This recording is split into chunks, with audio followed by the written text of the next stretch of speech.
The firm will invest $10 billion in Wisconsin to build a new manufacturing plant that produces LCD panels. The project will create 13,000 new jobs and should be completed by 2020, according to Wisconsin Governor Scott Walker. Foxconn's estimate on jobs was more conservative.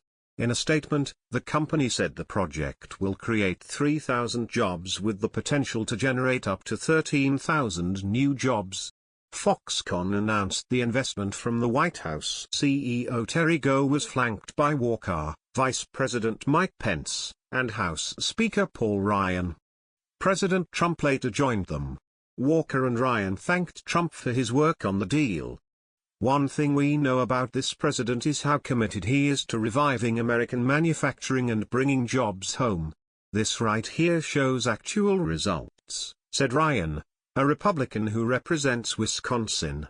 Trump called Gou one of the great businessmen anywhere in the world. Shortly after President Trump's inauguration, Gou began teasing plans to invest more than $7 billion in a plant for producing displays, with the potential to create as many as 50,000 jobs. However, Gou has been talking about shifting some manufacturing to the United States for several years, with little to show for it so far. In 2013, for example, Foxconn announced plans to build a $30 million plant in Pennsylvania. It has yet to be built. Foxconn got some generous tax incentives for its Wisconsin venture. The state's deal for the new plant, which requires legislative approval, includes incentives totaling as much as $3 billion, Walker said. The details of the incentive package would be announced in the coming days, he said. Walker said the investment could transform Wisconsin. "We've named it Wisconn Valley," Walker told reporters at the White House. "It could be very much like Silicon Valley." Foxconn had considered building the plant in Ohio, Michigan, and Pennsylvania, among other states. Foxconn currently has facilities in Virginia and Indiana, each of which employ fewer than 1,000 workers, according to its website. The announcement may give Trump a victory as he looks to bring back jobs. Trump also said Tuesday in a Wall Street Journal interview that Apple CEO Tim Cook promised him the company plans to build 3 big plants, beautiful plants in the United States.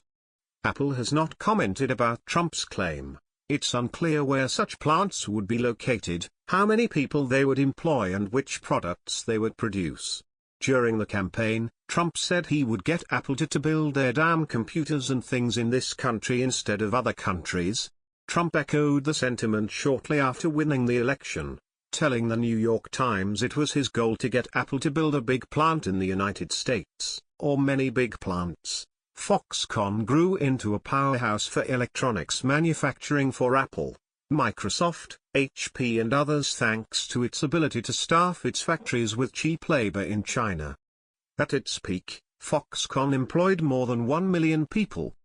Employees live on factory campuses and have been known to work far more hours for far less pay than would be acceptable under U.S. labor laws.